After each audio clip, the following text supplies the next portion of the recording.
Bueno, buenas tardes a todos. Bienvenidos a este encuentro de la Asociación de Exalumnos del Colegio San Carlos. Hoy tenemos el placer de tener una charla de perspectivas de inversión en el entorno actual. Hoy nos acompañan Mario Estupiñán, presidente de la Fiduciaria de Occidente, promoción del 96. También tenemos acá a Francisco Chávez, gerente de análisis de mercados del Banco de Bogotá, promoción 97, y Carlos Cristancho, vicepresidente financiero de Acción Fiduciaria, promoción del 2000. Pues les damos la bienvenida a los tres. Tenemos hoy entonces un panel de lujo. Muchas gracias por aceptar la invitación para compartir sus amplios conocimientos con la comunidad sancarlista. Y bueno, no, pues quiero primero pues darle la palabra para que se puedan presentar, nos cuenten un poco más de ustedes, eh, que más allá de los roles que desempeñan actualmente, un poco más de que nos quieran contar, compartir de su carrera o de ustedes. Entonces, bueno, le doy la palabra por favor a Mario para que inicie. Bueno, Andrés, Angélica, a todo el equipo de la asociación, un gusto estar acá. Un saludo especial aquí para mis compañeros de sesión, para Carlos y para Francisco, y bueno, a todos los que están conectados hoy a este live, pues muy bienvenidos. Muy honrado de estar acá en este espacio eh, para hablar de perspectivas de inversión. Eh, de nuevo, mi nombre es Mario Estupiñán, soy promoción del 96. Llevo, ya van a ser 27 años en el sistema financiero local, internacional, generalmente en el mundo de inversiones. Soy papá de Jerónimo, de un niño de 13 años, y hace 11 años estoy al frente de Fiduciaria de Occidente, una compañía que administra alrededor de 50 billones de pesos en activos, de los cuales alrededor la mitad son activos de portafolio. Entonces, de nuevo, muy contento y muy honrado de estar hoy acá presente. Y mil gracias a todos.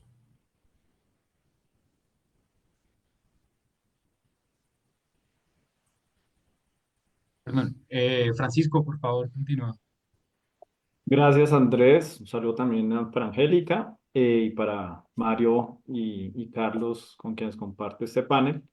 Honrado de estar acá, un privilegio, uno, ser sancarlista y dos, pues poder también compartir todo el conocimiento que se ha adquirido a lo largo de estos años. Son más de 20 años, 21 años en el sector financiero en Colombia y específicamente en temas de inversiones. Entonces, pues muy honrado y con gusto podré compartir todo ese conocimiento.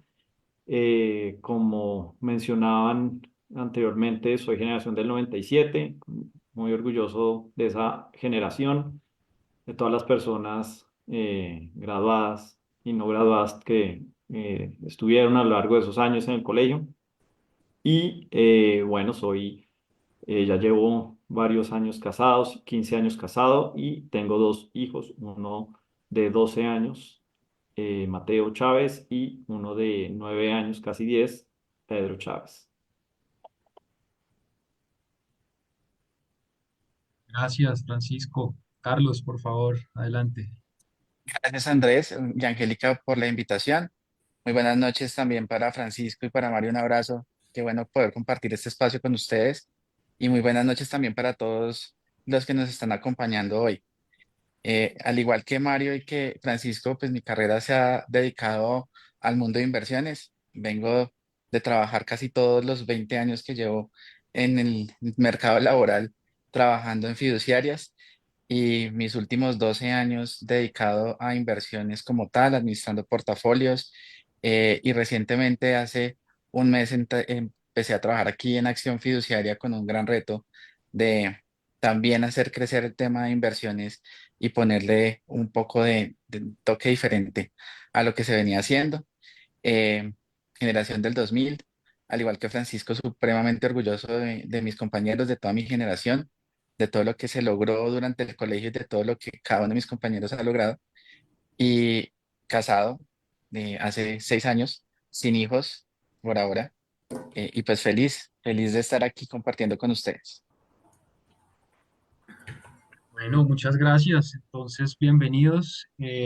Y bueno, pues yo creo que podemos ir entrando en materia y quisiera que empezáramos hablando tal vez de lo que es el panorama macroeconómico actual.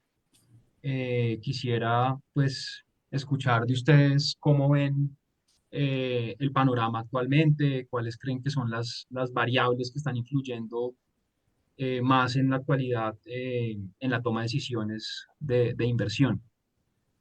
Por favor, Carlos, inicia. Vale, Andrés, estamos en un momento un poco sui generis de todo lo que hemos vivido últimamente.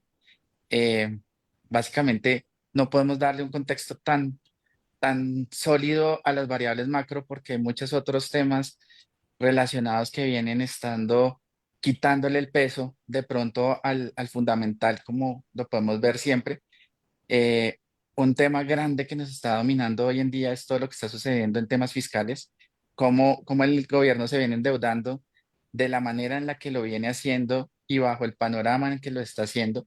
Esto ha generado una demanda muy alta en diferentes temas, en diferentes títulos, sobre todo en los test, y esto está reteniendo mucho cómo el fundamental real de la situación económica debería traer una curva tan importante para nosotros como son estos títulos de gobierno. Estamos inmersos en un punto donde la tasa del Banco de la República no siente todavía la presión para bajar, sobre todo está muy estática, y todo el mercado nos está mostrando que debe quedarse quieta. Si lo vemos por el lado técnico, la curva swap no nos muestra más de 40 puntos básicos en un año. Esto pues es muy preocupante para un momento tan crítico como el que estamos, y no es que se le esté dando espacio suficiente ni desde la inflación, que es el otro gran fundamental, que parece estar controlada, pero está controlada por la parte alta y no va a llegar a los niveles a los que se estaba esperando en general.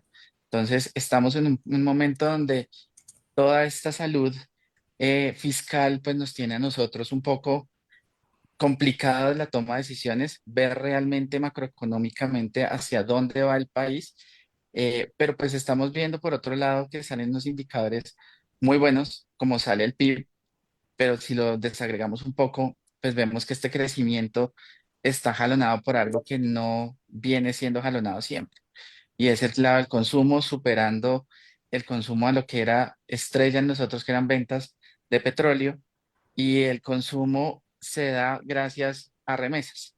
Entonces, aquí estamos viendo que está llegando recursos desde afuera. Eso quiere decir que hay una confianza muy caída y que hay mucha gente afuera entregando recursos hacia acá. Y por qué no decirlo, hay unos recursos que están llegando por otros caminos que no deben ser los más tradicionales. Entonces estamos generando un consumo que hace que el tema florezca, que sea saludable la economía, pero que los otros indicadores pues están de una manera muy estática esperando los cambios políticos, básicamente, que es lo que se viene de aquí en adelante. Sin decir qué es bueno y qué es malo, sí se necesita ver el cambio, y eso es lo que el mercado está esperando hoy en día. Gracias, Carlos. Francisco, cuéntanos desde tu punto de vista cómo ves este panorama. Bueno, pues el panorama para las inversiones siempre es retador, ¿no? Siempre es retador porque bueno, las decisiones de inversión de los administradores de portafolio tienen que ser con base en información actual, pero que lleve a buscar la manera de prever qué puede venir en el futuro, ¿no? Entonces siempre van a tener ese grado de incertidumbre. Hay certezas que aún permanecen en este país, hablando únicamente pues de las inversiones locales, y una de esas certezas es que por ahora hay institucionalidad en el país. Yo creo que esa es una variable importante, no es tan cuantificable o que existe una manera fácil de medirla, pero el hecho de que haya institucionalidad es clave, importante. Yo digamos que adicional a lo que menciona Carlos, quisiera añadir esa. ¿Por qué? Porque es supremamente importante a la hora de un inversionista extranjero principalmente, que hace parte importante también del grueso de inversiones de los activos financieros locales, de participar o no y de asignarle un riesgo o un precio a un activo. Y en este caso, pues por ahora todavía uno habla con bancos internacionales, inversionistas internacionales, y aún existe ese pensamiento de que hay institucionalidad en el país. Otra variable importante en el mundo de las inversiones, pues tiene que ver también con el tema geopolítico, y al final el tema geopolítico no se construye únicamente por lo local, sino que también pues tiene que ver pues con los temas internacionales. Tal vez en Colombia cada vez somos menos petroleros en términos de la producción y del peso dentro de la producción del país, pero se nos asocia a eso, entonces cualquier riesgo geopolítico es una variable que hay que tener en cuenta, especialmente las que tienen que ver con algún tipo de daño o de impacto sobre la infraestructura energética global o petrolera específicamente. Y adicionalmente, pues sí estamos en un tema de incertidumbre electoral que ya comienza a ser más notorio, porque comenzamos a ver una polarización más marcada, una radicalización del gobierno actual en algunas medidas, y en ese mismo pues, camino, pues, toda la apuesta de los inversionistas hacia si va a haber cambio o no, que es lo que seguramente va a definir la tendencia de los activos locales en los próximos años. Gracias, Francisco. Mario, ¿tienes algo que agregar al respecto? Sí, sí, yo, pues digamos, estando completamente de acuerdo con Francisco y con Carlos, yo diría que, digamos, hay que entender algo en el mundo de inversiones y es que en los últimos 25 años, si uno se para en el 2000, desde el 2000 hasta acá, inclusive un poquito antes, 97, 98, pues lo que hemos vivido es una cantidad de volatilidad marcada por diferentes escenarios, por escenarios desde el punto de vista de oferta, de demanda, por escenarios fiscales, por escenarios que nos han llevado a, desde la visión, desde el punto de vista de estados, como pasó con la crisis del tequila o con la crisis rusa por a finales de los 90, pasando pues por toda la quiebra de los grandes bancos de inversión en el 2008, la crisis del petróleo en 2014, la pandemia que nos cambió el mundo y todo lo que ha traído en el comercio internacional, la crisis de suministros después de la pandemia y las decisiones geopolíticas que hoy nos tienen conversando sobre tarifas a nivel global, conversación que no se tenía hace 100 años, pues han hecho que en los últimos 25 años esto haya sido, la volatilidad ha sido como la constante. Y yo creo que eso cambia el paradigma desde el punto de vista de lo que uno hace como administrador de portafolio. Y es que tratar de predecir a futuro el comportamiento de los portafolios de uno, pues se hace mucho más difícil cada día y lo que nos tenemos es que acostumbrar a jugar con casi que la noticia del día. Y esa noticia, desafortunadamente, está marcada por, yo creo que unas 4 tendencias grandes a nivel mundial que están pasando y que son fundamentales, que se repiten en las economías desarrolladas y emergentes y que de alguna u otra forma tienen un impacto sobre los portafolios que nosotros administramos localmente. Lo primero es que, y Francisco lo mencionaba ahora, pues los cambios geopolíticos están a la luz del día, no es únicamente en nuestros países latinoamericanos, esto lo vemos todo el día. Y esto nace probablemente de una discusión comercial que se traduce en discusiones un poco más políticas, pero que en el trasfondo tienen un énfasis comercial, es decir, la guerra por el petróleo, las posiciones entre lo que está tratando de hacer Estados Unidos a nivel mundial y la lucha con China por la tecnología. Esos son, digamos, discusiones políticas que nacen de discusiones comerciales que a su vez están muy impactadas por lo que pasó en la pandemia. La pandemia distorsionó todas las cadenas de suministro y eso ha tenido impacto en la economía real. Parte de la discusión de las tasas de interés hoy nace de que a partir de 2021 no logramos leer bien la inflación. Entonces no sabemos si la inflación está alta y se quedó ahí o tiende a bajar o nos tenemos que acostumbrar a tasas más altas. Eso es parte de lo que estamos interiorizando. Lo segundo es que, y esto probablemente nos estamos dando cuenta en los últimos años, estamos en una divergencia entre una población vieja en ciertas economías frente a una población que está tratando de emerger. Yo no sé si ustedes han visto, el mundo en general se está envejeciendo, el mundo en general tiene menos nacimientos. Colombia, pues, las últimas noticias que nos han dado es que las tasas de natalidad en Colombia están en mínimos históricos Y eso imprime una presión adicional a cómo es, digamos, ese contrato social o ese contrato intergeneracional entre, pues, digamos, cómo nos vamos a fondear a futuro todo lo que nos estamos gastando hoy. Y parte de la discusión sobre los déficits o las presiones fiscales que hay acá y que hay en Estados Unidos, que digamos, se están discutiendo a nivel mundial, pasa por eso también. Es, oiga, ¿cómo vamos a financiar o quién va a pagar lo que nos estamos gastando hoy si es que somos menos, ¿sí? Vivimos más los viejos y pues probablemente hay un desbalance ahí. Y esos cambios demográficos están impactando las decisiones de inversión. Tercero, la revolución de la inteligencia artificial pues nos tiene pensando también mucho sobre cómo entendemos los mercados de empleo. Recordemos que las economías dependen mucho de cómo es la generación y cómo es la transmisión de los empleos a la economía real.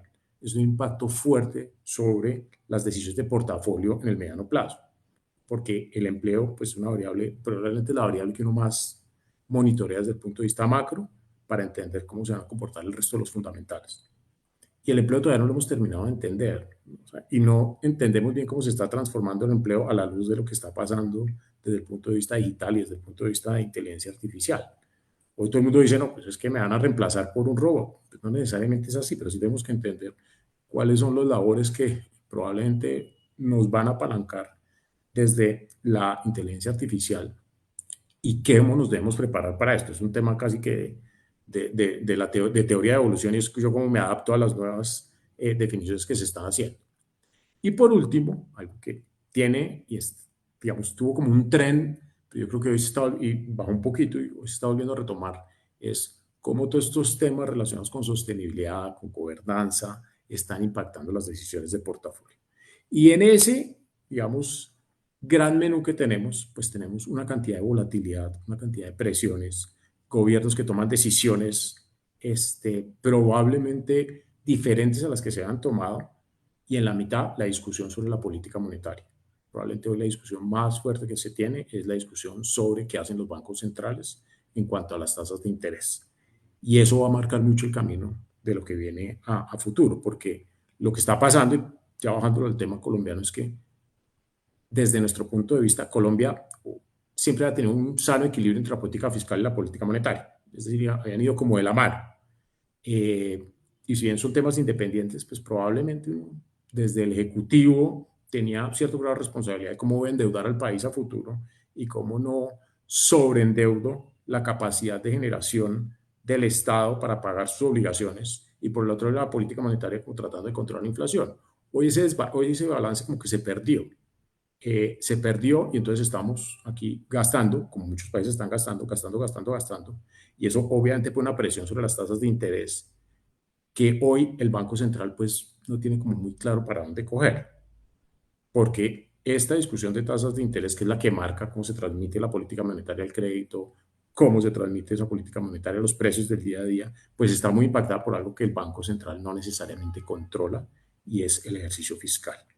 Y yo creo que sobre eso vamos a tener una discusión muy fuerte, especialmente en los próximos años, y es cómo vamos a hacer para pagar toda la deuda que nos están dejando actualmente los gobiernos que hoy nos están gobernando. Mario. Y eso último que mencionas nos trae que es el tema de ese gasto excesivo que se está dando y nos trae pues a la noticia pues de la semana y es esa reforma tributaria que presentó el gobierno al Congreso. ¿Cuáles creen que sean pues las consecuencias, qué impacto creen que pueda generar en la confianza de los mercados en caso de que el Congreso aprobara esta reforma tal como viene, pues que hemos visto de diferentes analistas y expertos, pues que definitivamente la consideran muy inconveniente en este momento? Entonces, pues, ¿cómo lo verían de cara a los mercados? Francisco, Bueno, el tema de la reforma tributaria es un tema complicado en la medida en que estamos hablando de uno de los puntos más retadores que hay actualmente, pero que sobre todo se sobrevienen en los próximos años, como decía Mario. El tema de deuda desde precisamente la pandemia ha sido recurrente no solo en Colombia, sino en la mayoría de países. Y es que poniendo un poquito el contexto, se le dio la libertad a los gobiernos para endeudarse a tope en busca pues de solucionar lo que en ese momento pues eran necesidades ante el cierre global de los mercados de bienes y servicios y demás. Pero esto lo que generó fue darle gabela pues a una clase política que se acostumbró a gastar y gastar y gastar y que hasta ahora no se ha apretado los pantalones o el cinturón, tal vez excepto en el caso de Argentina, pero que en general en la mayoría de países vemos una tendencia de deuda insostenible. Y eso pues lo menciona el Fondo Monetario Internacional, que de aquí al 2030, en próximos 5 años, 4 años, vamos a tener deuda de 100% como proporción del PIB, y eso es insostenible. Insostenible que en países como Colombia, pues hay algunos métricas que no favorecen. Esas métricas pues cambian de países desarrollados a países emergentes, pero dentro de Colombia la métrica que se tiene es que la deuda como proporción del PIB no deba sobrepasar unos niveles cercanos al 70%. Y este gobierno pues ha logrado que esa métrica esté alrededor del 61 hasta el 63% ha alcanzado a estar. Entonces, muy complicado el panorama de deuda, creo que es la variable más difícil y preocupante dentro de lo que ha hecho este gobierno. Y el tema de la reforma tributaria, pues finalmente es cómo ellos buscan financiar un presupuesto que inicialmente está desfinanciado.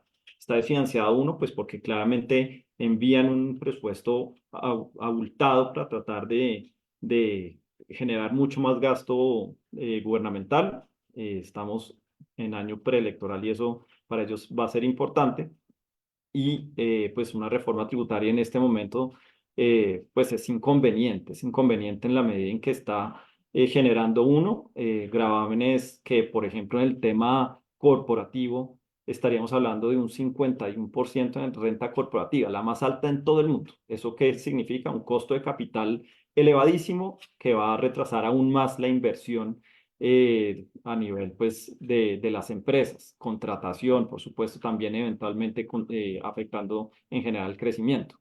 Adicionalmente, es una propuesta que hacen digamos que de 26 billones de pesos, que eso no parece que pueda lograr con esta reforma, pero pues ellos en la necesidad de alcanzar a cubrir parte de ese hueco que tiene de desfinanciamiento, pues buscan esos números por donde sea. Y en tercer lugar, es una propuesta que es claramente inflacionaria, que genera presiones inflacionarias en los próximos años. Y no solo presiones inflacionarias para, como dicen las personas del gobierno, para la clase pudiente o la clase, digamos que el segmento de ingresos más altos de la población, que está calculada más o menos en 1,6 puntos porcentuales. Es decir, en el 2026, si las expectativas ya eran relativamente negativas en términos de que la inflación podría estar cerrando por encima del 4%, que eso es por encima del rango o de la parte alta del rango del Banco de la República.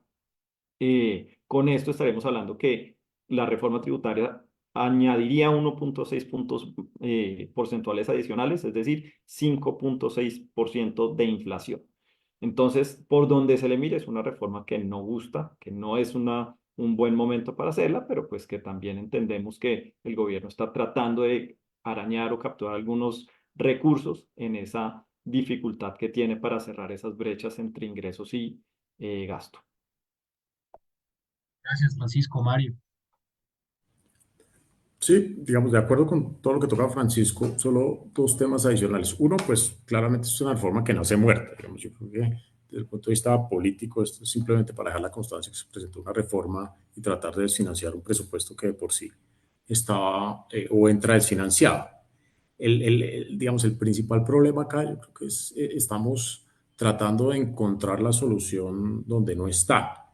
Y es, si uno no es capaz de entender que el aparato productivo desde el sector privado, en un modelo económico como el que ha tenido Colombia en los últimos años, implica que los impuestos nacen del sector privado y de la economía real, ¿sí?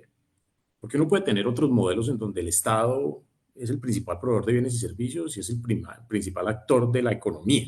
Entonces ahí uno dice, ok, digamos, hace sentido que el Estado pues tenga una participación activa y que entonces todos los ingresos que recibe el Estado pues se redistribuyen y hay modelos que funcionan así bien, pero que llevan funcionando así los últimos 150 años o 100 años. El nuestro, gústeles o no a quienes, digamos, tenemos esta discusión, pues tiene un presupuesto y es que el sector privado provee la mayoría de bienes y servicios que hoy están en la economía colombiana y que por ende las empresas que son, digamos, privadas, pues son las principales contribuyentes del ejercicio fiscal.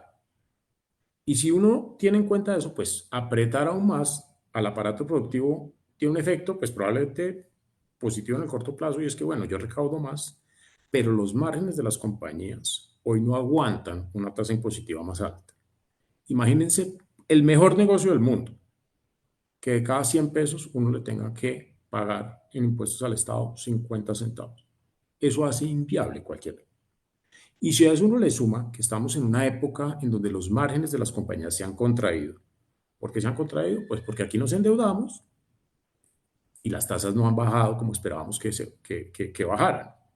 Los costos, los insumos, todos los que trabajan en el sector real o hemos trabajado en el sector real, pues, o los que tenemos clientes del sector real, sabemos que los insumos se han subido de precio vía todo lo que hablábamos de las distorsiones en las cadenas de suministros.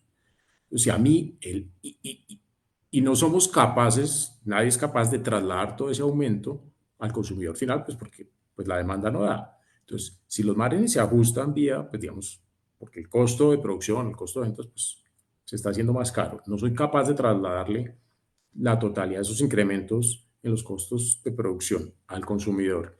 Y encima de todo, desde el punto de vista tributario, me aprietan y me aprietan, pues llega un punto en donde ya la empresa pues o para, o pues simplemente deja de contratar gente o deja de hacer inversiones de capital, que es lo que permite que en el futuro seamos capaces de producir.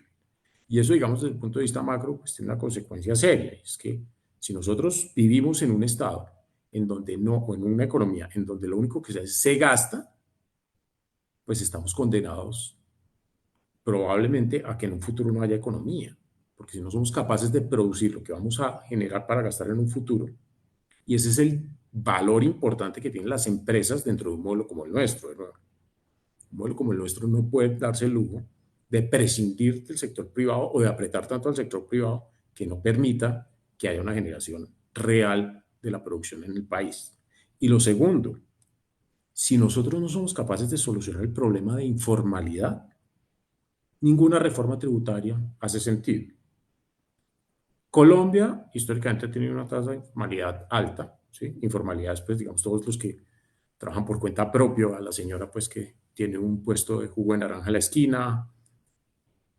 Y en los últimos años, pues, digamos que eso había venido comportándose de alguna forma relativamente bien y se han bajado las tasas de informalidad, pues, por ahí en el 2014 esa tasa de informalidad alcanzó a pegar el 40%, pero ya hoy estamos, obviamente después de la pandemia ayudó mucho, hoy estamos en tasas de informalidad de más del 56%. A esos señores informales, pues nadie les cobra impuestos, no somos capaces de ir ni siquiera de tenerlos en el radar. Entonces el otro 44%, que es formal, pues en la medida que lo presionen, pues eso no alcanza para subsidiar a aquellos que están en la informalidad. Y sobre eso, particularmente este gobierno no ha hecho nada. Si uno revisa las tasas de informalidad, o han subido o se han mantenido constantes en los últimos 24 o 30 meses. Entonces no estamos atacando el problema de raíz. Y ninguna de las reformas que se ha hecho o que se ha intentado hacer, ni la laboral, ni la pensional, ninguna le pega al problema, y es la tasa de informalidad. Entonces aquí preferimos que el 44% pase de tributar al 30 y suba al 50, quiere decirle al otro 56, oiga, venga, usted usted que tributa a cero, venga, ponga, no sé, 10, 5, lo que le corresponda, y hagamos un frente de comunidad tributaria que efectivamente permita que esto sea un poquito más homogéneo. Gracias, Mario. Carlos, ¿tienes algo para agregar?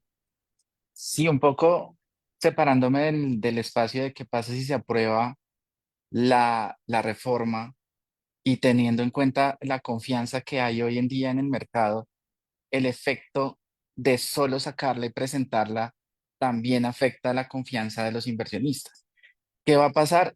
De acuerdo con Mario, nace muerta. Es absolutamente inviable una reforma de este estilo y más como está planteada. Es un juego político y como lo dijo Francisco, es para generar más discurso, para poderse preparar para lo que viene. Pero si la prueban es perversa, pero si no la prueban, el gobierno tiene excusa de seguir haciendo lo que está haciendo. Y lo que está haciendo de endeudarse, de buscar a través del mercado de los TCOs plata a un muy corto plazo, es desangrar la economía en el futuro. Y nos está endeudando a muy corto plazo sin tener recursos para hacerlo, que lo que hace es, mal que bien, nos está dejando muy vulnerables frente a los movimientos externos. Entonces, por sí o por no, los efectos de confianza dentro del mercado pues son terribles. Y eso lo vemos hoy en el mercado, la incertidumbre es toda, vemos volatilidades mínimas y a veces unas volatilidades altísimas porque la gente está simplemente esperando qué es lo que está pasando y está esperando una solución. Y básicamente este gobierno no presenta la solución. Ninguna de las reformas, como lo dijo Mario, trae la solución de fondo. Ninguna pensó en la solución de fondo. Se pensó en cómo agradarle a la gente. Y pongamos un tema un poquito más complicado. Y es, no me van a aprobar la reforma tributaria, me voy a seguir endeudando y ya avisé que voy a tener un aumento salarial para el 2026 altísimo. O desangro por un lado al sector privado o lo desangro por el otro, pero de una de las dos maneras estoy jugando por votos. Esto no tiene que ver con cómo saco al país, sino cómo hago yo para ganar unos votos extra y tratar de quedarme en el gobierno. Un gobierno que, o un país más bien que queda completamente desangrado. Un país que queda en una posición de deuda muy complicada. Sea el que llegue a sentarse al Ministerio de Hacienda en un año, vamos a encontrar un país vuelto miseria, un país que no tiene una salida fácil a través de la deuda y que está completamente expuesto a todo lo que vaya a pasar en Estados Unidos y con el dólar, porque hacia allá nos vamos a seguir endeudando. Entonces, el solo hecho de sacar la reforma en este momento y de buscar la negativa y buscar que se las estén no aprobando, pues ya desestabiliza aún más la confianza del inversionista. El inversionista además internacional, que por primera vez empieza a opinar, porque siempre estuvimos en un rango donde nos veían con buenos ojos. La institucionalidad de la que hablaba Francisco al principio dejaba que la inversión llegara, pero estamos viendo cómo dejan de entrar. Y no solamente dejan de entrar, que es lo que pasa normalmente cuando estamos medio temblando, empezaron a salir. Entonces, la confianza en Colombia no está bien y el hecho de sacar esa reforma la minó completamente. Gracias, Carlos. Pues ahí con los comentarios de los tres podríamos decir que pase o no pase esta reforma, lo que va a pasar es que el gobierno entrante, sea el que sea, va a encontrar un país, va a encontrar la olla raspada y de una u otra forma va a tener que sacar una reforma porque vamos a estar totalmente desfinanciados con un gasto excesivo y pues lo primero que va a tocar hacer es recortar el gasto. Pero bueno, justamente en esas vísperas de elecciones, ¿cómo creen ustedes que está el apetito hoy de los inversionistas? O sea, si creen que la gente en este momento de incertidumbre por el futuro político del país está de pronto pues digamos, queriendo invertir o de pronto prefieren quedarse quietos esperando a ver qué pasa, qué gobierno va a llegar y ahí sí tomar decisiones de inversión o cómo están viendo el panorama o eso todavía no se ha afectado en esa manera. Cuéntanos por favor, Mario. Yo dividiría la discusión en dos, y es la inversión de portafolio y la inversión, digamos, directa, es decir, la compra de maquinaria, los M&As de compañía. La inversión de portafolio pues va y viene porque es muy transaccional y ahí, digamos, el consenso está en que pues hay un trade o una apuesta pues política que el próximo gobierno va a ser un gobierno, digamos, responsable desde el punto de vista fiscal, que claro, va a encontrar unos retos importantes, pero que va a estar, digamos, como muy disciplinado en lo que se va a hacer y que el ajuste se va a dar, que va a doler, pero que va a haber, digamos, algún tipo de ortodoxia desde el punto de vista fiscal y esto se va a arreglar. y eso es como el trade que están haciendo, y por eso digamos que hoy vemos unos flujos que entran, salen, pero digamos que no ha habido una desbandada importante de flujos. Pero por el otro lado, si uno mira lo que es la realidad de la economía, es la inversión directa en, de nuevo, maquinaria, empresas, proyectos, eso está parado y viene parado desde varios años atrás. Y eso es al final lo que genera el empleo, lo que genera la capacidad de la economía de consumir y la capacidad de reinvertir. Y si eso está parado, ¿sí? Y me refiero a, ustedes digan, no ha habido grandes avances en infraestructura. Cuando uno mira las cifras de compraventas de compañía, de fusiones, de mergers, de acquisitions, eso ha estado bien, bien parado. Es decir, todo lo que representa la realidad de nuestra economía está quieto desde hace varios años, 2 años probablemente, y todo el mundo, nadie quiere tomar una decisión real de inversión en la economía. Y eso le ha dado como una falsa impresión, y es que, pues sí, estamos bien porque hay liquidez, pero la liquidez está en los portafolios. Portafolios que en 2 minutos migran hacia otras geografías, hacia otras latitudes, y tenemos entonces los problemas de los que estaban hablando los compañeros, de cómo empezamos a financiar todo lo que nos estamos endeudando hoy. Y ese probablemente es el gran problema. Y no es un problema de política monetaria como algunos lo dejan ver, que es que si se baja la tasa, la inversión llega. La inversión llega cuando hay confianza. La inversión llega cuando hay estabilidad jurídica. La inversión llega cuando es fácil hacer negocios.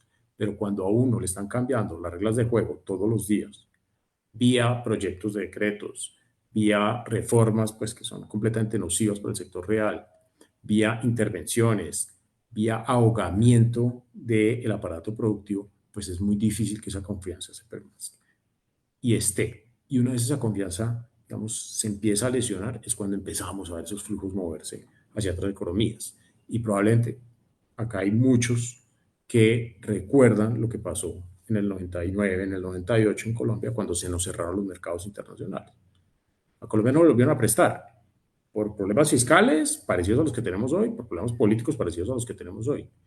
Y eso terminó impactando en que, ya sabemos, los precios de la vivienda se cayeron al 30-40%, hubo que intervenir más de 10 bancos, en fin. El colapso que tuvimos en el 99 pasó porque se nos cerraron el acceso a los mercados internacionales por el 95, y volverlos a abrir costó mucho y el ajuste fue muy duro. Entonces nosotros no podemos permitirnos volver a repetir esa historia. Gracias, Mario. Francisco. Bueno, yo quiero ir como por el lado de la parte de inversión de portafolio porque de alguna manera genera como un concepto relativamente erróneo o equivocado de lo que puede realmente estar pasando, que estoy muy de acuerdo con lo que dice Mario. Es una caída importante en la confianza y sobre todo en la inversión, que le agregaría que el gran problema de la caída en la inversión es que el país va a crecer a lo largo de los años, pues algo, pero nunca va a alcanzar un crecimiento superlativo y eso al final significa empobrecimiento o falta de desarrollo. Entonces, el tema que les comentaba es las inversiones, o sea, ustedes se pueden a ver, o la pregunta es si estamos relativamente mal, que es como lo que uno plantea en términos de esa confianza, de esa reducción en posiblemente las inversiones por parte de los inversionistas internacionales y demás, baja de la calificación de la deuda soberana, medidas de percepción de riesgo al alza, pues hay unos indicadores que muestran efectivamente pues, que pasamos de ser un país estable a un país bastante volátil. Y uno se pone a ver otras cifras, o uno se pone a ver el índice de la bolsa de valores del país, el Colcap, y está en máximos, alcanzando máximos históricos cercanos a los 1850, 1900 puntos que alcanzó en el 2010. Y usted se pone a ver la tasa de cambio y no estamos en 6.000, sino estamos en 4.000, es decir, una apreciación importante desde que alcanzó los 5.000 pesos, habrá más o menos 20% de apreciación. Entonces, y la parte de renta fija también demandada, digamos que no tanto en los instrumentos de más largo plazo, pero recientemente sí con algo de movimientos a la baja en las tasas o con valorizaciones. Entonces, yo creo que es importante ver que a este gobierno le ha favorecido algo que viene de afuera. Uno, podemos decir que en términos económicos el tema de incremento, de crecimiento de los precios de los commodities ha ayudado muchísimo y eso ha impactado y favorecido, por supuesto, el tema agro, que es uno de los, eh, digamos que de los sectores que, como decía Carlos, ha jalonado el crecimiento del país. El otro es, en términos de las inversiones, ha ayudado mucho el hecho de que estemos en tasas altas y al haber tasas altas, pues hay quienes le apuestan a esas tasas altas, como dice Mario, son portafolios que algún día, en algún momento se pueden ir, pero que hoy en día sí le están apostando a esas tasas altas en los activos de renta fija, tanto internacional como locales, en dólares como en pesos colombianos. Entonces, sí llama la atención eso. Entonces, estamos en un mundo donde al final estamos en una tendencia donde los mercados emergentes o las economías emergentes se han vuelto a poner de moda. Después de una década perdida, podemos decir que nuevamente el asset class de emergentes comienza a ser bastante positivo y favorable, precisamente porque en Brasil hay tasas de interés al 15%. Colombia, pues hoy están con tasas, estamos con tasas al 9, 9,25, México también las tiene relativamente altas y todo eso atrae los capitales en medio de un mundo donde a nivel de mercados desarrollados o economías desarrolladas también ha incrementado el tema de volatilidad geopolítico, político y todo lo que hablaba Mario también, el tema en Estados Unidos de esos cambios que, pues, en términos generales podemos decir eh, de globalización, reducción, digamos que en lo que había sido antes temas de globalización y mucho inversión en defensa también. Entonces, es un mundo mucho más volátil donde los emergentes de alguna manera están dando más retorno a pesar de los riesgos, han venido aumentando los riesgos, pero digamos que los emergentes, incluyendo Colombia, pues están dando ese extra de retorno que es favorable, es importante para los inversionistas. Entonces, esto en Colombia, pues le favorece en cierta medida al gobierno. ¿Por qué? Porque estamos creciendo ya a unos niveles del 2,5, quizás 2,6 este año, y puede sacar pecho de que es por ellos, pero pues insistimos en que son corrientes, son tendencias que vienen de afuera. Y por otro lado, pues en tema de inversiones, al final también nos cobija esa ola de activos o de inversionistas o de flujos migrando hacia este tipo de mercados. Entonces vamos a ver, el tema de elecciones, por eso es tan importante de cara al futuro de las inversiones, tanto privadas o sector real como el tema de portafolio, porque al final de cuentas es lo que va a marcar la tendencia de los próximos años. Gracias, Francisco. Y justamente, Carlos, quería, pues, si quieres agregar algo más en ese sentido, pero aprovechando lo que nos menciona Francisco ahorita, ya nos mencionaba, por ejemplo, el tema del agro y demás. No sé si crees que hay algún otro sector o activos que están siendo especialmente atractivos hoy para los inversionistas. Sí, pero cerrando un poco el tema y viendo lo que estaba diciendo Francisco y complementando un poco lo que decía Mario, el único problema de cómo se está comportando el mercado de valores en este momento que muestra unos signos positivos es que estamos en un riesgo de un trade específico y somos tradeables. Quiere decir que, como bien lo dijo Mario, en cualquier momento pueden entrar y salir los capitales, pero estamos muy expuestos ante cualquier movimiento de estos. Y lo que está sucediendo muchas veces es que ese trade podría demorarse, no sé, a veces 2 meses, 3 meses de la entrada y salida de capital. Hoy las diferentes noticias, el tweet que está saliendo, cada cosa que está sucediendo en el momento nos cogen mal parqueados y nos tradean. Somos un mercado supremamente chiquito frente a los grandes jugadores de afuera que quieren entrar y salir y tomar posiciones por apenas unos puntos básicos que para ellos son relevantes, pero que simplemente es un trade. Entonces, entramos sí otra vez en ese mercado de emergentes interesante para poder tomar posiciones rápidas, pero nos ponen un peligro muy grande de que nos tradeen rápidamente y a los inversionistas locales y los portafolios locales nos pueden dejar un poco mal parqueados.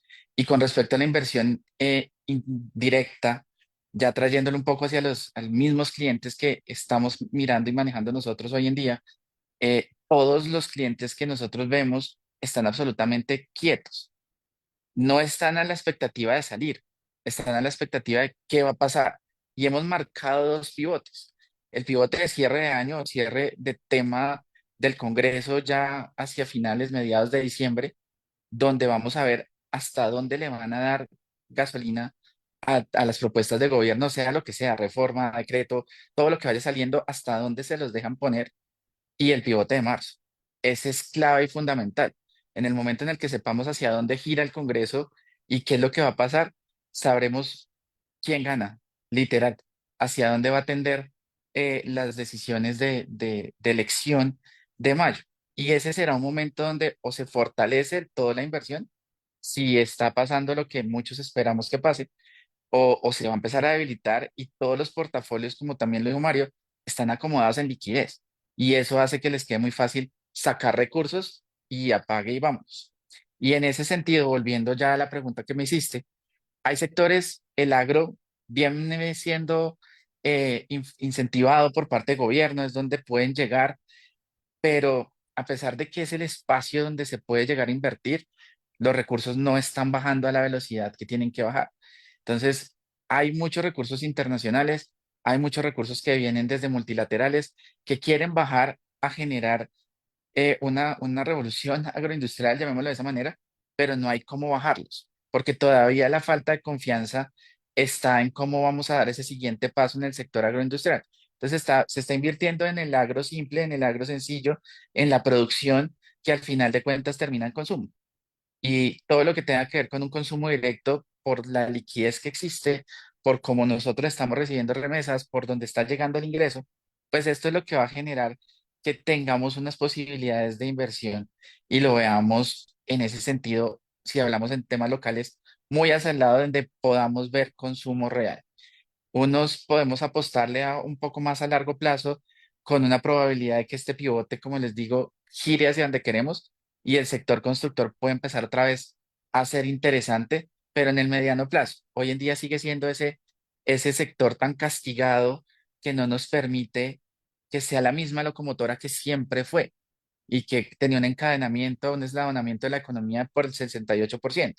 Hoy no funciona, pero está a la espera de esos recursos. Si nos queremos arriesgar ya y le apostamos al trade político, podemos tener una muy buena inversión.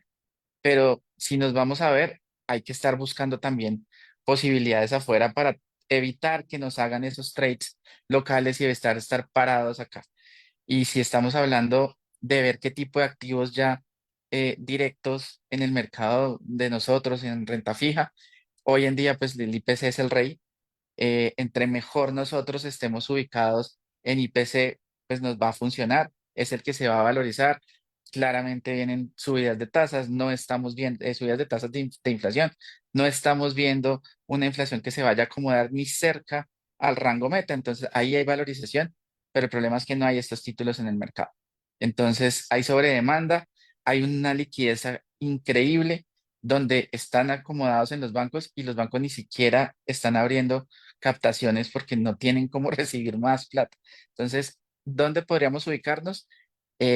Francisco lo dijo, las acciones de nosotros están subiendo, buscar ahí cierto tema que esté pegado al consumo y si tenemos la oportunidad de mirar para afuera, ahí sí hay N cantidad de activos en donde nos podemos mover. Gracias, Carlos. Entonces ahí pues quisiera plantearles cómo sugieren ustedes que puede ser una buena estrategia para diversificar esos portafolios, para evitar pues que cualquier choque externo o por un tema aquí de político inmediatamente haga que esos flujos se muevan y nos, pues digamos, si estamos muy invertidos ahí, pues nos afectemos. ¿Cómo creen ustedes que puede ser una buena estrategia para diversificar eso, ese riesgo? Mario. Bueno, yo creo que la teoría en cuanto a diversificación no ha cambiado mucho en, en estos tiempos y en la medida que hay mayor volatilidad, pues digamos que la lógica de estar diversificados en geografía, moneda, tipo de activo, subyacente, plazo, pues hace todo el sentido. Creo, sin embargo, que hay ciertos asset classes o cierto tipo de activos que empiezan a tomar una connotación diferente en la construcción de los portafolios. Típicamente, digamos, los portafolios que uno estaba acostumbrado a ver hasta hace 5 o 6 años, pues tenían un componente de renta fija, un componente de renta variable, algo de monedas, y hace unos años para acá, 10 años para acá, empezó a tener como más cabida los activos alternativos, ¿sí? Entonces empezamos a darnos cuenta que la lógica, digamos, desde el punto de vista macro, implica que hay unos activos de portafolio que al final se transmiten a la economía real, vía crédito o vía financiamiento del mercado de capitales. Y que eso, digamos, se había como roto un poco.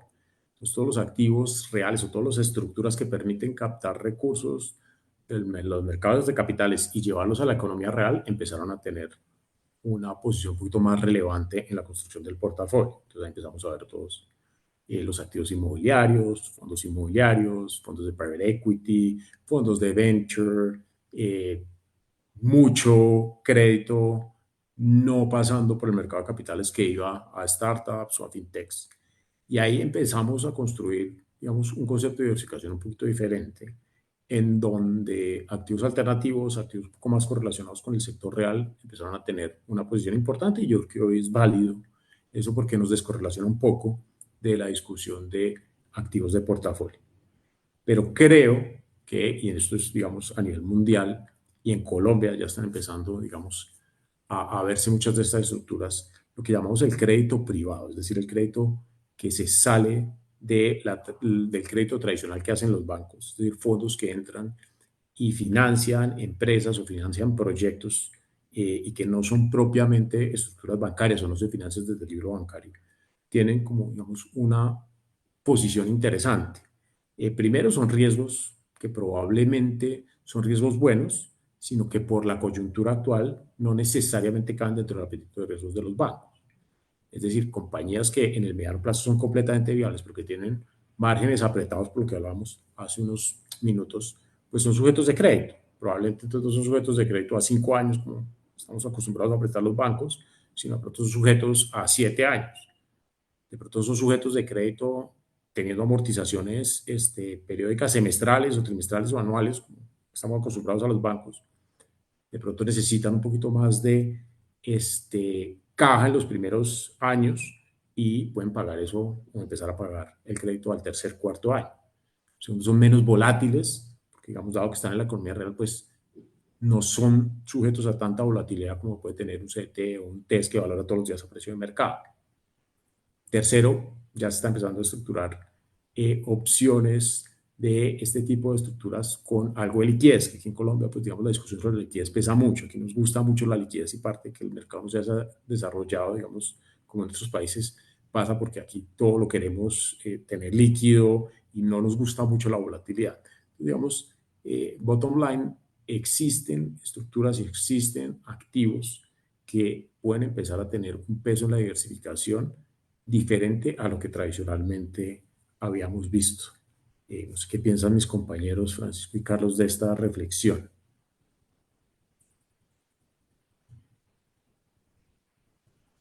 Adelante, Francisco. Bueno, sí, definitivamente hay unas tendencias que han sido cambiantes o que vienen más bien a partir de los cambios que menciona Mario. El portafolio eh, de referencia siempre fue 60-40, ¿no? El portafolio que a lo largo de los años eh, probado y comprobado, pues que batía en el tiempo los retornos de los índices que seguían era 60 acciones, 40 deuda. Y esto ha venido cambiando precisamente por el mundo en el que nos movemos y por las tendencias en las que nos movemos. Uno, pues hay que diversificar, que esa es básicamente la base del concepto de en el tiempo tener ingresos estables y de no poner los huevos en una sola canasta. Y yo creo que hay, a partir de eso y a partir de poder tener alternativas como las que menciona Mario, han salido pues diferentes recursos o formas de vehículos de inversión. El tema de crédito privado está en boom en este momento. porque el mundo, o digamos que los inversionistas están buscando algo de retornos un poco más estables en cierta medida y también pues están viendo una tendencia creciente hacia la sofisticación de esos productos, que eso al final de cuentas pues termina, lo que dice Mario, llevando ese concepto a que trae recursos pues del sector real. Finalmente, el tema de diversificación, pues si uno lo ve en un portafolio eh, como el que podemos manejar a nivel institucional, nosotros que trabajamos ahí, pues debe tener eh, un en estas tendencias crecientes de inflación, pues tiene que tener como lo que mencionaba Carlos, tener esa exposición a vehículos o a activos que le generen a uno disminuir ese riesgo, tener esa exposición a una inflación creciente.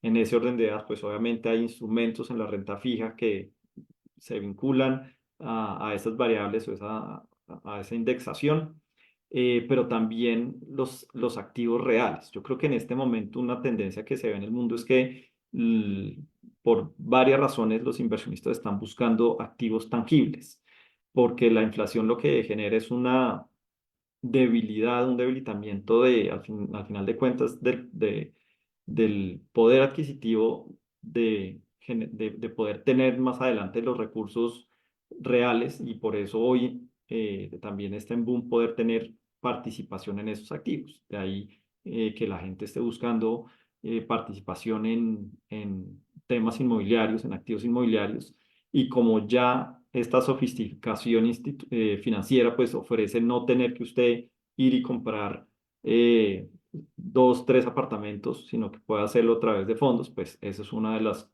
corrientes que se han venido dando.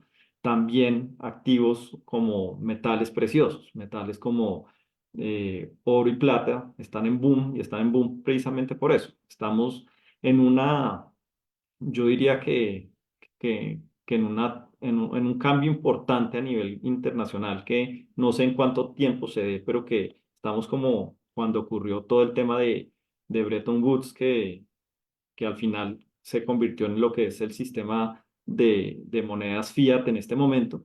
Y yo creo que estamos en algo similar. ¿Por qué? Porque el exceso de gasto de los gobiernos, pues al final de cuentas, lo que está generando es precisamente eso, una debilidad de las monedas y una debilidad de que esas monedas puedan hoy comprar con, con los mismos pesos o con los mismos dólares o con los mismos euros lo que usted quería comprar antes. Ya eso no se, digamos que ya esa noción del, de la devaluación o del debasement de las monedas es algo latente y por eso los inversionistas están buscando también esos bienes tangibles como el oro, la plata e incluso otros commodities. Entonces yo le añadiría a lo que dice Mario,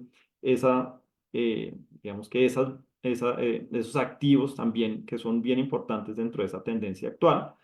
Y por supuesto, en Colombia pues está, depende mucho, no solo en Colombia, en todo el mundo depende mucho de su nivel y propensión al riesgo, ¿no? De qué tan joven o qué tan mayor pueda ser y qué tan bien, qué tan propenso o no sea al riesgo. Todo eso depende mucho en términos de cómo usted quiere al final alocar los activos. Y por supuesto, yo sigo insistiendo en que el tema de las acciones, que también son activos de alguna manera tangibles, pues porque usted está comprando compañías que están produciendo pues antes producían más bien servicios, ahora hay otro tipo de empresas, pero al final todo el tema de inversión en tecnología, en inteligencia artificial, usted también puede tener exposición a eso a partir de compañías como Nvidia o de ETFs o fondos pues que replican o que por lo menos invierten en este tipo de compañías. Creo que eso también es importante, es una tendencia que estamos y seguiremos viendo. Gracias. Carlos, ¿algo que quieras agregar?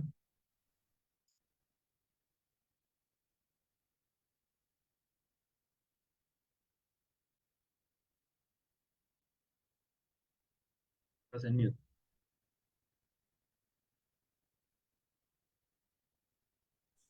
¿Ahí me escuchan? Sí, Y ya. perdón. No prendí el micrófono, pero aparte de lo que dijeron Mario y Francisco, que estoy completamente de acuerdo, la diversificación empieza por tratar de salir de esa tradición del mercado clásico que hemos estado, los activos alternativos, los fondos de capital privado son esas nuevas herramientas en las que uno tiene y puede empezar a generar confianza que antes no existía. pero hay dos tendencias que dejaron de ser tendencia para hacer una ruta. Y son los temas, primero, una bandera que a mí me encanta, que es el tema de ASG o el ESG, que tiene que ver con todo lo de la inversión sostenible. Estos activos no se mueven tan cercano ni bajo las mismas variables que los activos tradicionales y empiezan a hacer una especie de cobertura, mientras en la pandemia unos títulos normales tuvieron unos declives fuertísimos y unas caídas fuertísimas, estos se mantuvieron un poco por encima rentando positivo y que al analizar esto, las variables que le pegan son diferentes, sobre todo porque muchas de estas empresas que entran dentro de estos agrupadores, como los ETFs o directamente en las acciones, o los bonos que se sacan con marcas ASG, pues vienen con algún tipo de subvención o algún tipo de subsidio de parte de los gobiernos que logran sostener un poco los movimientos y que traen además de por sí una rentabilidad inherente diferente. Entonces, puedo tener una rentabilidad por tener una evolución en impuestos o puedo tener una rentabilidad simplemente por el lado altruista y estoy viéndolo de otra manera y dejan de ser ese tipo de activos que se mueven con el mercado completamente y ayudan a diversificar.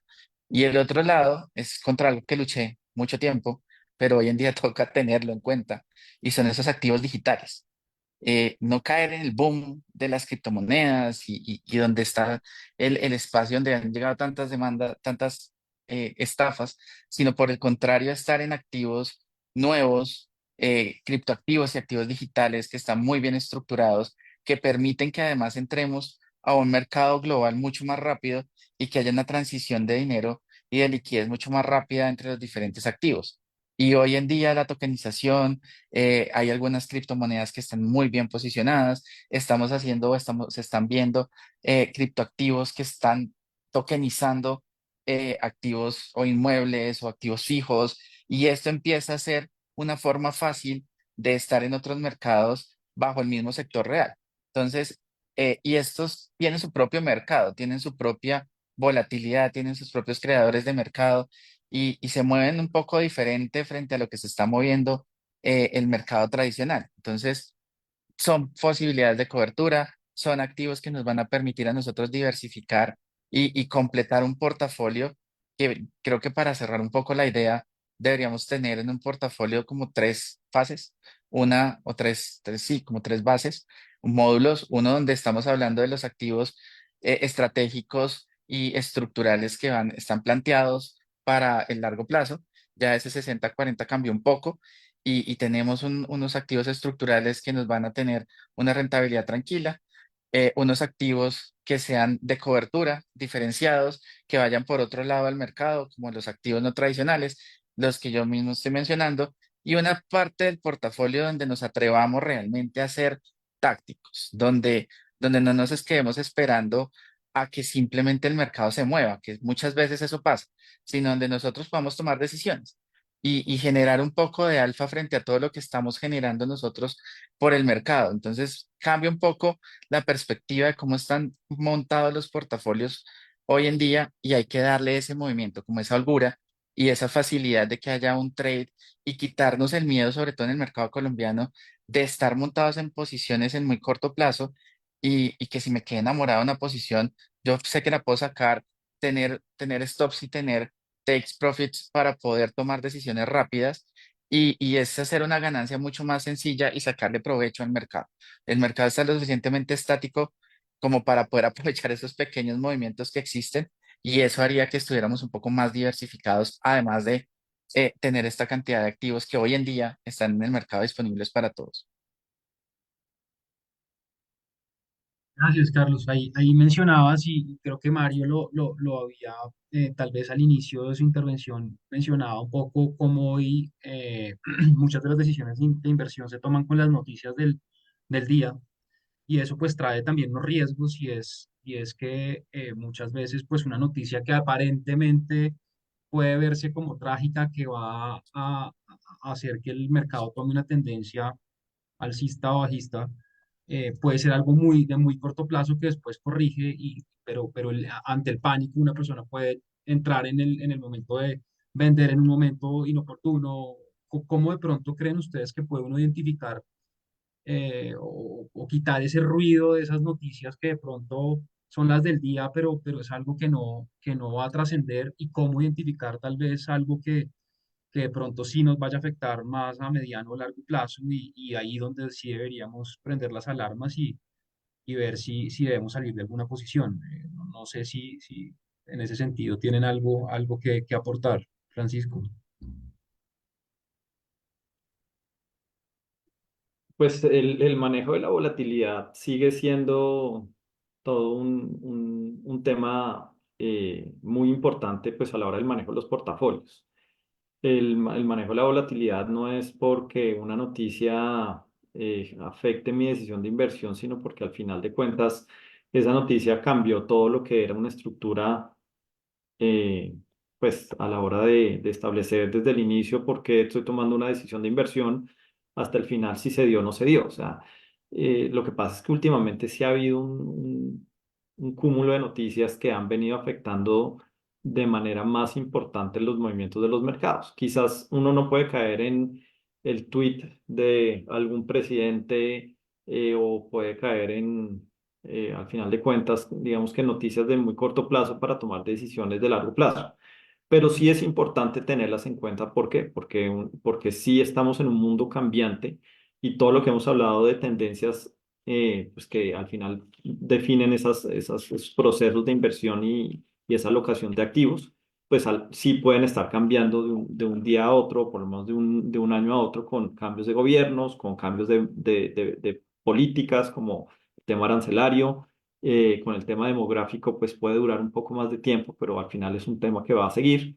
Y con un tema de gasto desbordado, pues que claramente si sale, pues para ponerlo en términos prácticos, si sale en Colombia, se acostumbra a ver la tendencia del gobierno de cómo se va a financiar cada año en junio con el marco fiscal de mediano plazo. Si sale el marco fiscal de mediano plazo y le dice usted que va a haber necesidades por X dinero y un mes después sale el mismo gobierno a decir que el presupuesto está 25, 20, 30 billones de pesos por encima de lo que había planificado un mes atrás, pues hay un impacto que es de corto plazo, pues en términos del tiempo que hubo, que transcurrió para cambiar esa información, que seguramente le va a afectar la decisión que usted tomó pensando que en este caso los títulos de deuda del gobierno, los TES, estaban o usted los veía como favorables después de la noticia de junio. Entonces yo sí creo que es importante tener eso en cuenta, que estamos en un mundo de noticias y de eventos, más que noticias de eventos que sí están cambiando un poco las decisiones de inversión, pero que las tendencias al final, la alocación de activos, de recursos, es lo que más genera realmente las rentabilidades y el alza en sus portafolios más que esas condiciones intradías. Es decir, que usted sepa dónde están invirtiendo, como mencionaba, tanto en acciones, tanto en tal tipo de compañías, tanto en private equity o tanto en fondos de inmobiliarios y demás. Esa alocación de activos al final es lo que a usted le da el 95 o 90% en el tiempo de los recursos o de los rendimientos y rentabilidades que va a tener. Gracias, Francisco. Carlos, Lamentablemente hay muchas noticias que se toman y se normalizan.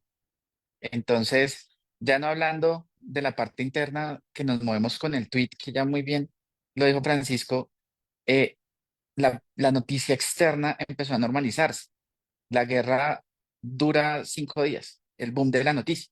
Y eso es lo que sabemos que va a durar la volatilidad externa del mercado y después empieza otra vez a normalizarse. Y lo digo con tristeza. Hoy en día nadie se está preocupando qué pasa realmente, sino es qué van a hacer los presidentes, pero no la guerra en sí. Y hay dos guerras que están en este momento muy fuertes en el mundo. Si ya estamos hablando de guerra, que es tan complicado y ya el mercado se estabilizó y ya el mercado lo normalizó, pues las demás noticias empiezan a ser noticias de momento. Entonces uno tiene que estar suficientemente bien alocado en activos para poderlo sobrellevar. Y la alocación es esta diversificación de la que hablábamos. Tener un espacio donde sí va a reaccionar a la noticia, pero tener un espacio donde nosotros también podamos aprovechar esa noticia de ese momento.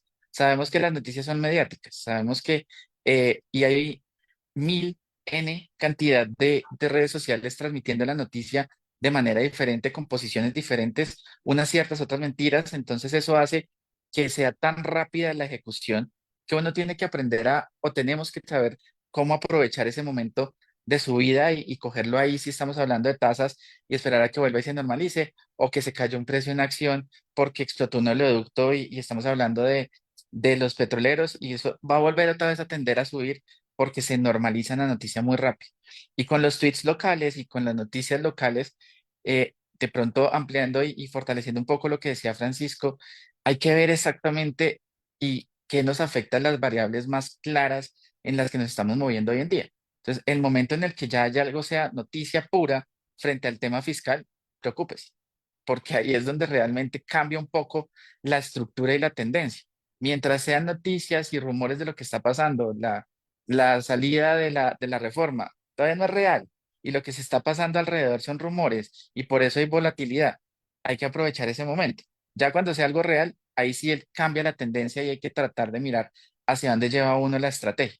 Entonces, así es como empieza uno de pronto a tratar de diferenciar las noticias.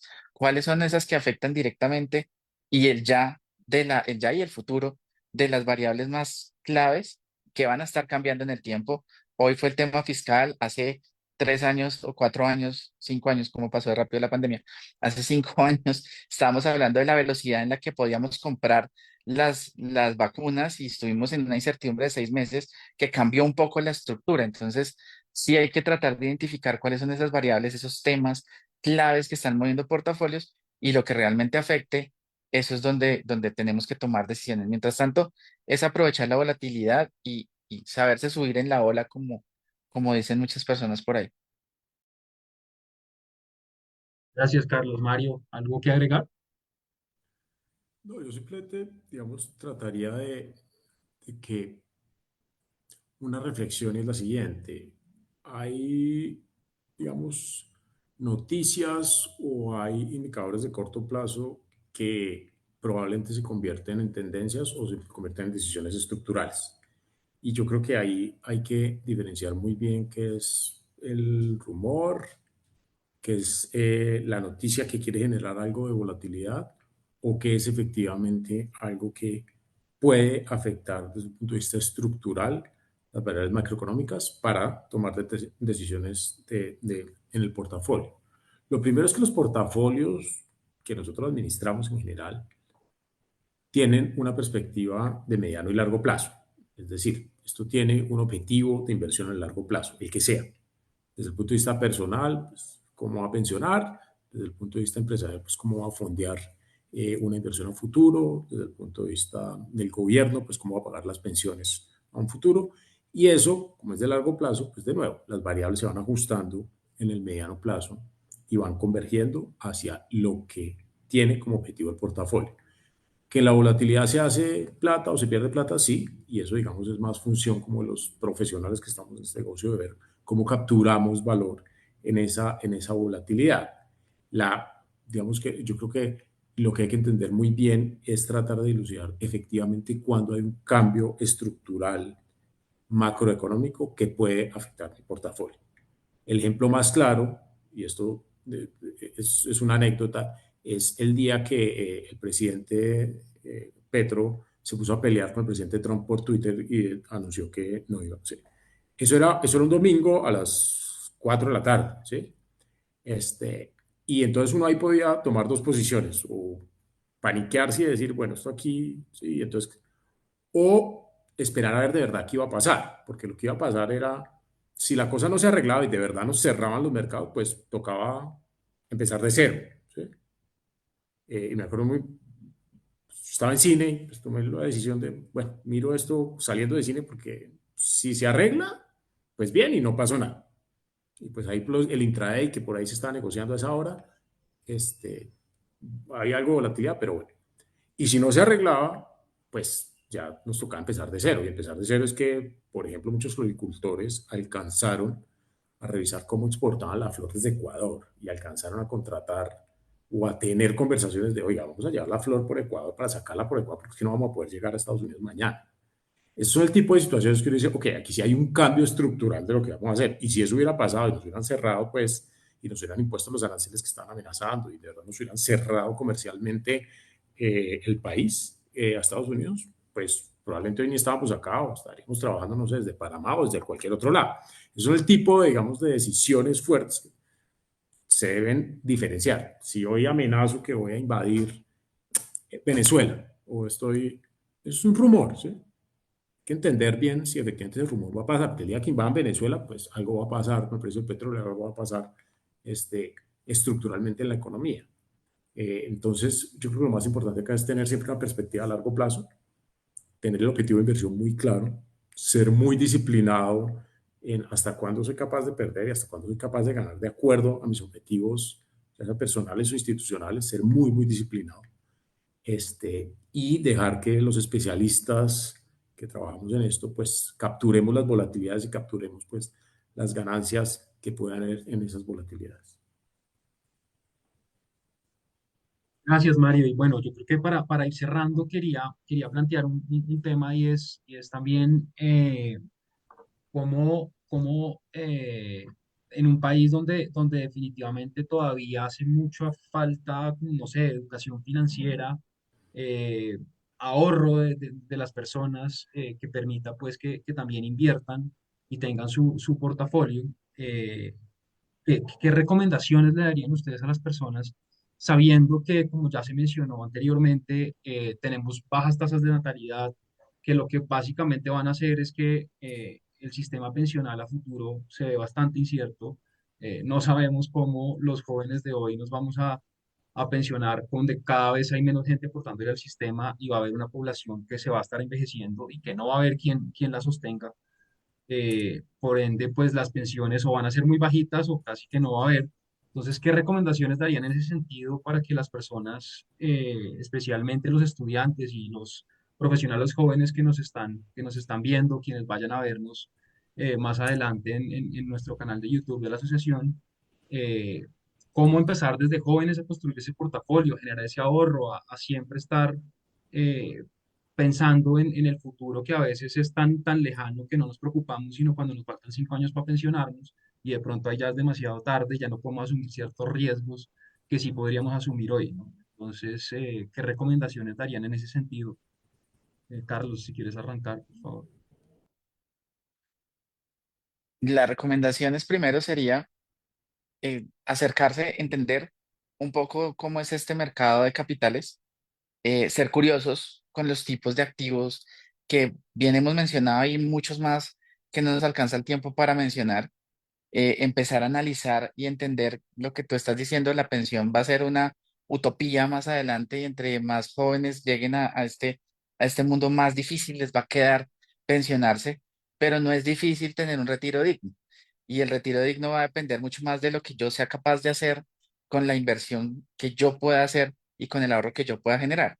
Lo primero es algo que pues nunca me enseñaron en el colegio ni en la universidad, es empezar a ser disciplinado con el ahorro, empezar a entender que de mi ingreso, sea cual sea, alto o chiquito, tengo que empezar a ahorrar. Y ese ahorro, bien lo dice una ecuación fundamental de la economía, se tiene que convertir en inversión. A través de los diferentes vehículos, tengo cómo llegar a generar más recursos y más riqueza a través de lo poco o lo mucho que pueda empezar a ahorrar. Acercarme a los activos. Y si en este no es mi tema y si yo estoy pensando en ser algo con sistemas o músico o lo que sea, existen personas especializadas que nos van a llevar a que nuestros recursos crezcan. Entonces, como bien lo decía Mario, hay que confiar en las personas que también estamos en este mundo, que estamos en este mercado y que lo estamos aprendiendo todavía durante muchos años a seguir surfeando. Entonces, es eso, es acercarse a este tipo de inversión, es hablar, es entender. Uno siempre tiene un primo, un hermano, o aquí dentro del colegio y dentro de los exalumnos existe una familia que podemos hablar sobre inversiones y contarles hacia dónde va. Siempre pedir un consejo cuando estamos hablando de las personas más chiquitas y cuando estamos hablando ya de grandes, es no tenerle miedo a la inversión. No, o sea, el banco me sirve para manejar mi flujo de caja, El banco me sirve para tener una cuenta de ahorros que hoy los banqueros no me van a dejar mentir que no pasa el 3% y con el 3% nadie se enriquece y nadie se va a pensionar.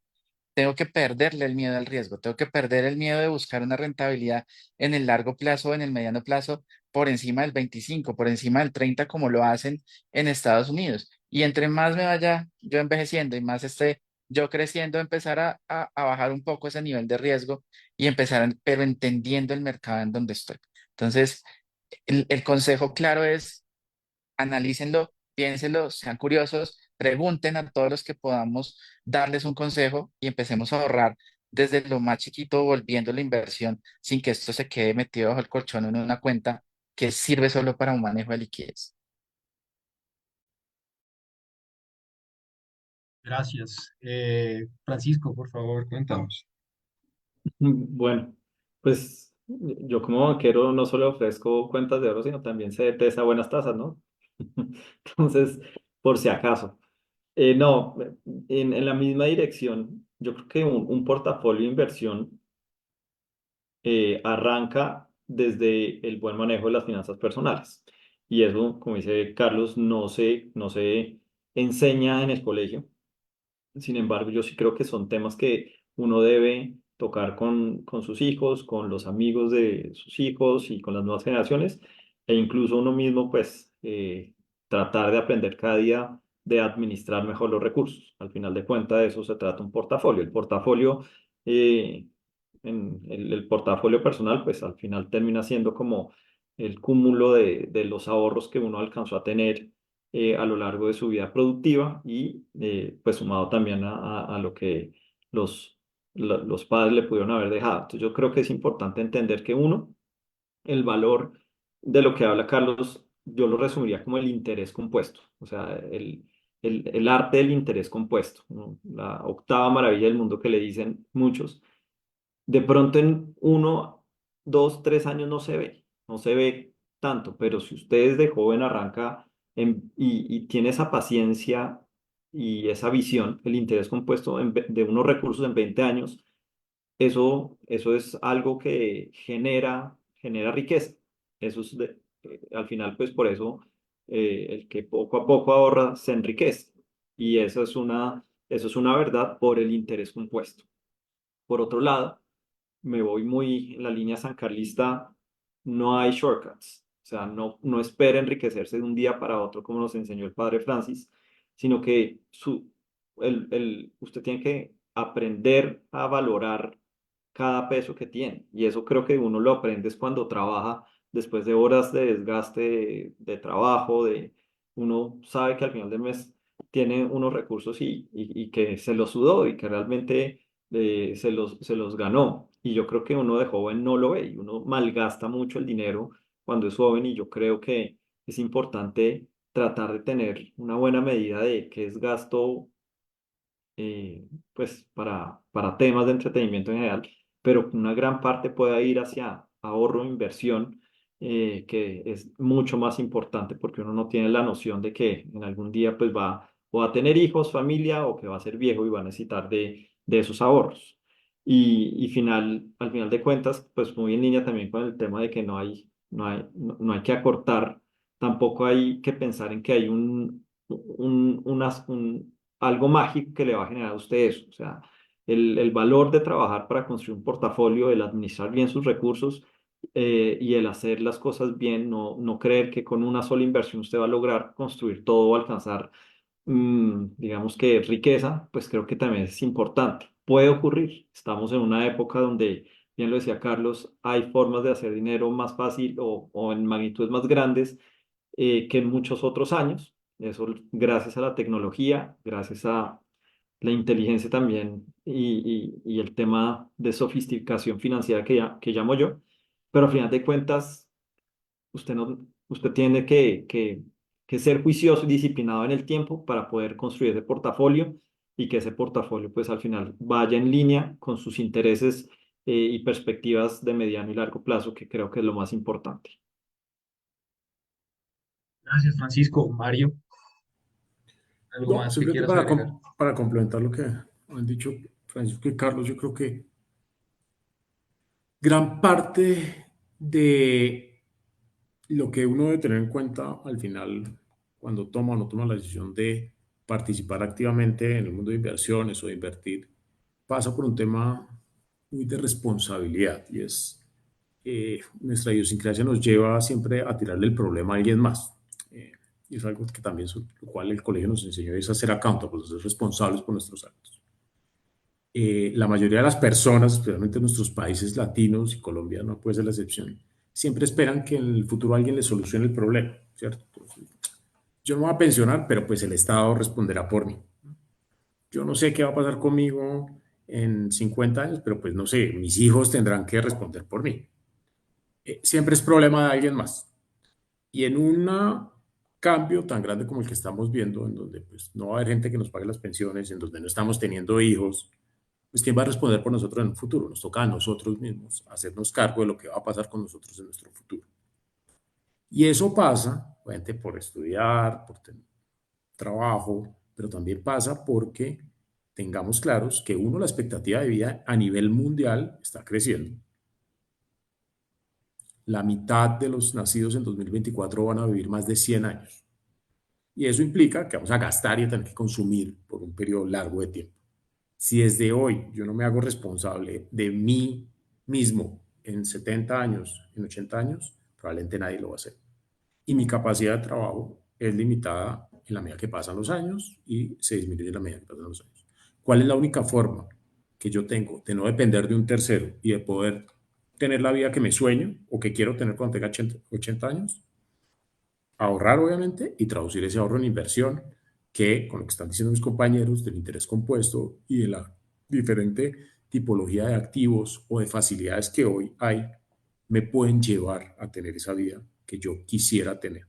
Si empiezo desde temprano, hoy es muy fácil hacerlo, hoy hay muchas plataformas, no se necesita tener unos montos altos para empezar a invertir, hay muchas facilidades, hay, claro, toda una comunidad, pero hay robots que lo asesoran a uno, hay que empezar a entender cómo la inversión que yo hago, además, tiene un impacto sobre el desarrollo en general del país. Si usted monta en un taxi en Londres, y eso con Carlos y con Fresco lo hemos hablado muchas veces, el taxista le habla de la decisión que se tomó ayer de política monetaria y cómo le impacta a usted el portafolio, su portafolio, el del taxista. Es lo que nosotros nos soñamos que pase en Colombia. Y no que uno se monte en un taxi y el taxista le eche el cuento de cómo se bebió la quincena, le pegó a la esposa y ahora no tiene con qué hacer mercado. Son dos modelos de desarrollo completamente diferentes que tienen de la mano el modelo de inversión. En países desarrollados, los proyectos inmobiliarios, las empresas, las iniciativas, todo es propiedad de un poco de gente que invirtió a través de diferentes vehículos en esos proyectos, en esas empresas, en esos desarrollos. Eso genera sentido de apropiación. Si usted invirtió de alguna u otra forma en desarrollo inmobiliario para renovar una parte de la ciudad, usted lo piensa dos veces si va a votar un papel ahí, usted tiene un sentido de propiedad sobre eso. Usted dice, ah, esto también es mío, esto también me pertenece. Ya miro en general la situación desde otro punto de vista. Entonces tiene muchas, digamos, externalidades positivas que no necesariamente van de si gané plata hoy o no gané plata. Me permite pensar en el futuro, me permite también pensar que le voy a bajar a mis sucesores o no. Me permite tener el nivel de vida que yo me sueño cuando tenga 60 años, cuando tenga 60 años, 70 años, ¿qué quiero hacer de mi vida? Quiero viajar, no quiero viajar, y me permite devolverme de los 70 a hoy y saber cuánto necesito destinar de mi flujo de caja libre mensual para poder darme esa vida que yo quiero. Gracias, Mario. Bueno, ya cerrando, no quisiera dejarlos ir, pero sí les pido algo muy concreto para no extendernos más y dejarlos ir a descansar. Y es un poco hablar del colegio y que me cuenten alguna anécdota o enseñanza que les dejó su paso por el San Carlos. Y pues limitémoslo por favor a una cada uno para que ya pues, respetar el tiempo de los demás. Entonces, Francisco, cuéntanos, por favor. Difícil en una sola tantos recuerdos, pero muy agradecido con el colegio. Creo que senta las bases para una formación integral para todos los estudiantes, depende de cada uno, pues, que tanto lo aprovecha o no, pero yo creo que todavía recuerdo con mucho cariño eh, cada lugar, cada clase, profesores. Yo creo que uno de los recuerdos más importantes para todos sigue siendo la enseñanza del Father Francis, y me iría con el Hora et Labora. Yo creo que ha sido como una bandera importante a lo largo de mi vida. La sigo practicando, la sigo ejerciendo, y creo que eso nos destaca a nosotros como sancarlistas, porque habla de valores y habla de ser trabajadores y de hacer las cosas con responsabilidad. Gracias, Mario. Yo creo que, digamos, anécdotas todas, pero sobre todo algo que yo valoro mucho del colegio es esa capacidad ese orgullo y esa capacidad de generar comunidad que tenemos. ¿Sí? Y esto lo he hablado con muchos exalumnos y ustedes van a entender muy bien lo que les digo. Nosotros no hablamos, o cuando decimos, es que este man es del colegio, es como si solo existiera un colegio, ¿sí? Es el colegio. Eso no pasa en el resto de los colegios. Cuando se pregunta a alguien, no, es que este man es de tal colegio, no, nosotros hablamos de un solo colegio. Y eso que puede sonar tan sencillo, tiene detrás unas implicaciones muy, muy importantes. Y es que sin importar la generación, todos compartimos una misma visión, o en general, de la vida, de los valores, de la responsabilidad, de la ética, de la capacidad de resiliencia y sobre todo un poquito del toughness que es vivir en ese colegio y salir de ese colegio, ¿sí? Y cómo lo prepara uno para la vida, ¿sí? A mí muchos de mis compañeros de otros colegios, mis compañeros de trabajo, me critican en el buen término, algo que para nosotros los sancalistas es muy frecuente y es, nosotros creemos que somos capaces de todo, ¿sí? Y para todos nosotros el reto más grande decimos, somos capaces de hacerlo y yo creo que eso nos enseñó el colegio a nosotros esa capacidad que tenemos de creer en nosotros mismos, esa confianza que nos tenemos, hace que hoy, si usted mira como el mapa de los exalumnos del colegio, pues todos, en lo que sea que hagan, son completamente exitosos.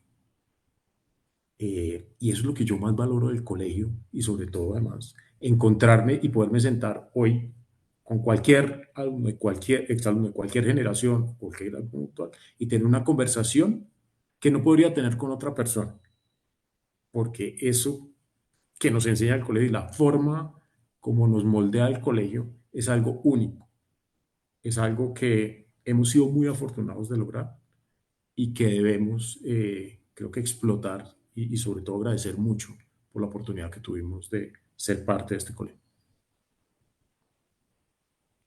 Gracias, Mario. Carlos.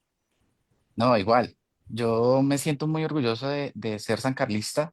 Los recuerdos son todos, desde transición a 11, pasando por todo lo que pasó, bueno o malo, siempre generó algo bonito en nosotros, en el recuerdo, cosas que nos hicieron hasta llorar. Hoy son risa, y son risa con compañeros, no de mi generación necesariamente, sino de generaciones diferentes.